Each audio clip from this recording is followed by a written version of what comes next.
Hello friends, welcome YouTube के इस नई वीडियो में आपका स्वागत है। तो आज का क्लास शुरू करते हैं। तो अभी हाल फिलहाल के दिनों में भारत और पाकिस्तान के बीच में जो तनाव उत्पन्न हुआ है उसको लेकर के कुछ समझौतों की बात हो रही है। आपको ये बात हमेशा ध्यान में रखना चाहिए कि भारत का उनके पड़ोसी देशों के साथ कौन कौन से एग्रीमेंट हुए हैं। एसएससी की तो बात रहने दीजिए, बैंकों के एग्जामिनेशन में भी अगर रिसेंट में कोई समझौता हुआ है ना तो एग्जाम में क्वेश्चन तो आएगा ही आएगा। और एसएससी, रेलवेज और सिविल सर्विसेज जैसे एग्जामिनेशन में जो पुराने समझौते हो चुके हैं ना उनसे काफ़ी सारे क्वेश्चन आते हैं। तो देखिए कौन कौन से महत्वपूर्ण समझौते हैं। तो पहले हम लोग देखते हैं इंडिया और नेपाल। देखिए नेपाल एक बफर स्टेट है। अभी बफर स्टेट क्या होता है? तो दो बड़े देशों के बीच में जो छोटा देश होता है ना उसको बफर स्टेट कहते हैं। तो इधर चाइना है, इधर इंडिया है, दो बड़े देश हैं, लार्ज कंट्री है ना, बड़ी जनसंख्या है, बड़ा ज्योग्राफी है दोनों का। तो इसलिए ये सुरक्षा के लिहाज से भारत के लिए बहुत ही जरूरी है। तो भारत और नेपाल के बीच शुरू से ही मित्रता के संबंध रहे हैं। अभी 4 दिसंबर 2024 ईस्वी को भारत और नेपाल के बीच में दीर्घकालिक मित्रता संधि हुई है। इसमें कई सारी बातें हैं जिसमें ये कहा गया है कि नेपाल भारत को आगे आने वाले समय में 10,000 मेगावाट बिजली बेचेगा और कई तरह के समझौते हैं इसमें, है ना। अगर आप बैंकिंग एग्जाम का प्रिपरेशन कर रहे हैं तो पड़ोसी देशों के साथ जो रिसेंट में जो समझौते हुए हैं उनको आप अच्छे से प्रिपेयर कर लिया करिएगा, ठीक है। नेपाल के साथ और अन्य कई समझौते हैं, जैसे अभी 2 दिसंबर 1815 ईस्वी की बात है। 2 दिसंबर 1815 ईस्वी की बात है, भारत नेपाल सुगौली की संधि हुई थी। देखिए उस समय ब्रिटिश इंडिया हुआ करता था और बंगाल के जो गवर्नर जनरल थे वो लॉर्ड डलहौजी थे। यहाँ पर माफ करिएगा, मैंने लॉर्ड डलहौजी गलत बोल दिया, लॉर्ड हेस्टिंग्स थे। यहाँ पर वारेन हेस्टिंग्स और लॉर्ड डलहौजी में थोड़ा सा डिफरेंस है, दो अलग अलग व्यक्ति हैं, है ना। तो सुगौली की संधि के द्वारा नेपाल का बहुत सारा प्रदेश ब्रिटिश इंडिया में मिला लिया गया। फिर उसके बाद फिर नेपाल के साथ 1950 में भारत नेपाल शांति और मैत्री संधि की गई। भारत नेपाल शांति और मैत्री समझौता किया गया। उसके बाद 1959 में गंडक समझौता और 1996 में महाकाली समझौता किया गया। आप जैसा कि जानते हो कि गंडक नदी, जिसे त्रिशूली और नारायणी भी कहते हैं, वो नेपाल से होकर के भारत में प्रवेश करती है। तो जल के बंटवारे के संबंध में समझौता हुआ था। तो रिसेंट में जो गतिविधियां हुई है ना भारत और पाकिस्तान के बीच में, उसे पड़ोसी देशों के साथ जो हमारे समझौते हैं, हमने जो समझौता कर रखा है हमारी सरकार ने, अभी के या बाद के सरकार ने, तो वो अब ज़्यादा इम्पोर्टेंट हो गया एग्जामिनेशन के हिसाब से। तो इसको जरा ध्यान में रखिएगा। तो नेपाल के साथ मैत्री और पारगमन संधि 1950 में हुआ था। गंडक समझौता बताया, अभी महाकाली समझौता बतलाया, रिसेंट का अभी समझौता बतलाया, और सुगौली की संधि तो एग्जामिनेशन में कई बार पूछा जा चुका है। ये सुगौली बिहार में कोई एक जगह है, ठीक है।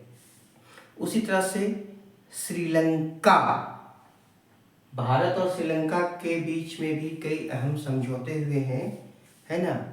इंडिया श्रीलंका पीस अकॉर्ड 29 जुलाई 1987 में हुआ था, जब भारत के प्रधानमंत्री श्री राजीव गांधी जी और श्रीलंका के राष्ट्रपति JR जयवर्धने ने उस पर सिग्नेचर किया था। और इसी समझौते के तहत भारत सरकार ने ऑपरेशन पवन चलाया और शांति सैनिकों को वहां पर भेजा था, है ना।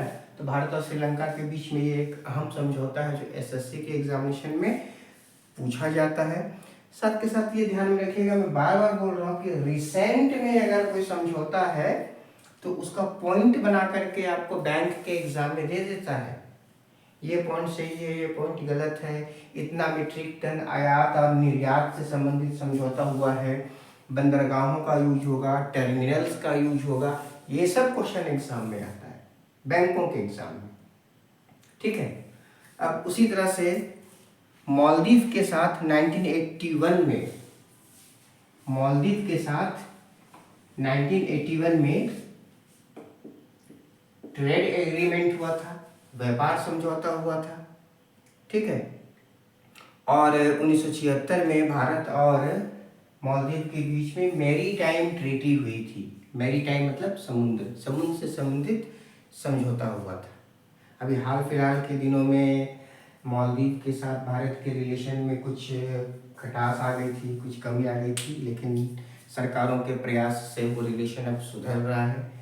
इतना जरूर ध्यान में रखिएगा, रिसेंट एग्रीमेंट है तो समझिए कि आपके आईबीपीएस, आपके एसबीआई क्लर्क, पीओ, आरआरबीस जैसे एग्जामिनेशन में वो क्वेश्चन जरूर बनेगा। ठीक है। चाइना के साथ हमारा रिलेशन बड़ा ही वर्साटाइल रहा है, और साथ साथ बोले तो वॉलेटाइल संबंध भी रहा है ना। चीन के दंत कथाओं में, फेरी टेल्स में भारत को द लैंड ऑफ मून, चांद का देश कहा जाता है। कई प्राचीन चीनी यात्री हमारे देश में आए। अभी के समय में भारत और चाइना के बीच में जो महत्वपूर्ण समझौता हमें देखने को मिलता है वो 29 अप्रैल, मतलब आज ही के दिन 29 अप्रैल 1954 को पंचशील समझौता हुआ था। इस पंचशील समझौते पर प्रधानमंत्री नेहरू जी ने और चाइना के प्रधानमंत्री चाओ एन लाई, चाओ एन लाई ने सिग्नेचर किया था। इसमें को एग्जिस्टेंस से रिलेटेड बातें कही गई थी, लेकिन चाइना का एक छल था, दिखावा था। आपको पता है 1962 में उसने धोखे से हमारे देश पर अटैक किया। तो आप ये बीजिंग में हुए पंचशील समझौते को याद रखिएगा। तारीख के साथ साथ साल तो पूछता ही पूछता है, और किन दो नेताओं ने सिग्नेचर की। ठीक है। अच्छा, अब बांग्लादेश के साथ भी हमारे कई सारे समझौते हो चुके हैं। बांग्लादेश के साथ 28 अगस्त 1973 को एक समझौता हुआ था। वास्तव में ये ट्राइलैटरल समझौता था। 28 अगस्त 1973 को दिल्ली समझौता हुआ, जिसमें इंडिया, बांग्लादेश और पाकिस्तान, ये 3 देश शामिल थे। ये ट्राइलैटरल एग्रीमेंट थे। अच्छा, बांग्लादेश के निर्माण में भारत की बहुत ही अहम भूमिका है, ये तो आप जानते ही है ना। तो India Bangladesh trade and friendship treaty जो है वो 19 मार्च 1972 को हुई थी। 19 मार्च 1972 को हुई थी। ये एग्जामिनेशन में कई बार पूछा गया है। साथ के साथ भारत और बांग्लादेश ऑलमोस्ट 54 नदियों को, 54 नदियों को शेयर करते हैं। तो स्वाभाविक सी बात है कि जल का विवाद तो होगा ही होगा, है ना। तो 1996 में गंगा जल विभाजन को लेकर के समझौता हुआ था, और इसके बाद 2015 का एक समझौता काफ़ी महत्वपूर्ण है। इसके लिए भारत की संसद को संविधान में संशोधन भी करना पड़ा। भारत की संसद को ये अधिकार है कि वो अपने देश के ज्योग्राफी को किसी दूसरे देश को दे दे, किसी खास भाग को, या किसी दूसरे देश के ज्योग्राफी को अपने यहाँ मिला ले। इसी अधिकार का प्रयोग करते हुए भारत के संसद ने संविधान में संशोधन किया। हुआ ये था ना कि भारत के बहुत सारे गांव बांग्लादेश में थे और बांग्लादेश के बहुत सारे गांव भारत में थे, है ना। भारत की टेरिटरी से घिरे हुए थे, उधर बांग्लादेश की टेरिटरी से घिरे हुए थे, तो लोगों की आवाजाही में बड़ी परेशानी होती थी। तो इस परेशानी को हल करने के लिए 2015 ईस्वी में समझौता हुआ, जिसके अंतर्गत 51 बांग्लादेशी बस्ती, इसको आप गांव कह सकते हैं, 51 बांग्लादेशी बस्ती भारत को और 111 भारतीय बस्ती या गांव बांग्लादेश को ट्रांसफर कर दिए गए। तो ये जो लंबे समय से विवाद चला आ रहा था, वो विवाद अब सॉल्व हो गया है। अच्छा, दूसरा एक प्रमुख देश है भूटान। एक बात आप ध्यान में रखिएगा कि नेपाल और भूटान आपस में बाउंड्री नहीं बनाते, क्योंकि बीच में हमारा राज्य सिक्किम आ जाता है। तो भूटान जो है वो एक बफर कंट्री है। जिस तरह से नेपाल एक बफर कंट्री है ना, उसी तरह से भूटान भी एक बफर कंट्री है, ठीक है। और भारत भूटान संबंध बहुत ही प्राचीन है, सभ्यताओं का संबंध रहा है। तो भारत भूटान के बीच कई समझौते हो चुके हैं, जैसे शांति एवं मैत्री संधि 1949 में हुई थी, शांति एवं मैत्री संधि 1949। उसी तरह से भारत भूटान मैत्री संधि 2007 में हुई थी। ये जो भूटान है ना, भूटान को ड्रुक ग्याल खाप, भूटान को ड्रुक ग्याल खाप कहते हैं, अर्थात द लैंड ऑफ थंडर। साथ के साथ आप ये भी देखिए कि पड़ोसी देशों में कौन सा लोक नृत्य ज़्यादा फेमस है, पड़ोसी देशों का मार्शल आर्ट क्या है, पड़ोसी देशों का पहनावा क्या है ना, राष्ट्रीय पक्षी या पशु कौन है, उससे एग्जामिनेशन में एसएससी के एग्जाम में क्वेश्चन आ जाते हैं। अच्छा, अब भारत और पाकिस्तान के बीच में, भारत और पाकिस्तान के बीच में जो समझौते हैं वो काफ़ी महत्वपूर्ण हैं। कम से कम एग्जामिनेशन के परिप्रेक्ष्य से अभी के समय में भारत पाकिस्तान समझौता काफ़ी महत्वपूर्ण हो गया है, ठीक है। कराची समझौता, कराची समझौता 1949 में हुआ था।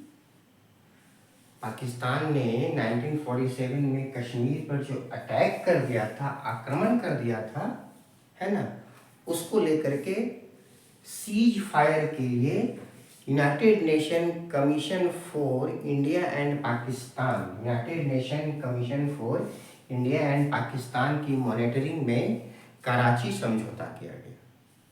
देखिए, एक बात आप ध्यान में रखिएगा कि परमवीर चक्र की स्थापना 1950 में हुई थी, लेकिन 1947 में शहीद होने वाले मेजर सोमनाथ शर्मा को पहला परमवीर चक्र मिला, जो कि कश्मीर युद्ध में संलग्न थे, 1947 वाले कश्मीर युद्ध में, ठीक है। इसके अलावा कई सारे अन्य समझौते हुए हैं। जैसे आपको मालूम है कि 1971 में मात्र 13 दिनों की लड़ाई में पाकिस्तान को भारत ने ध्वस्त कर दिया बिल्कुल, और एक नए राष्ट्र के निर्माण में सहयोग दिया। नया राष्ट्र अर्थात बांग्लादेश। पाकिस्तान की स्थिति उस वक्त बहुत ही खराब थी, है ना। कई बड़े बड़े देशों से याचना करने के पश्चात,